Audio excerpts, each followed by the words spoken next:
This video answers the search, how to buy shares of Holland Colours NV. Holland Colours NV makes color pigments and additives for plastics and coatings and is listed on Euronext under the ticker HOLCO.NV. This is an educational overview, not financial advice. To buy shares, you need a broker, and I will use eToro as an example to illustrate the process. After you register, you must verify your account, usually with an ID document, and add funds before placing an order.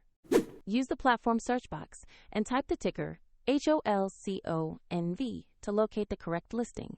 Pick the result that clearly shows Holland Colours NV on Euronext to ensure accuracy. On the asset page, review the company summary and the price chart to confirm you are on Holland Colours NV. Double-check the exchange shows Euronext and the ticker is HOLCO.NV before proceeding. To place an order, click Invest, enter the amount you want to buy, review the details, and then confirm the order. If the market is closed, the order may execute when it reopens, and if there are insufficient funds, the platform will prompt you to add them before confirming.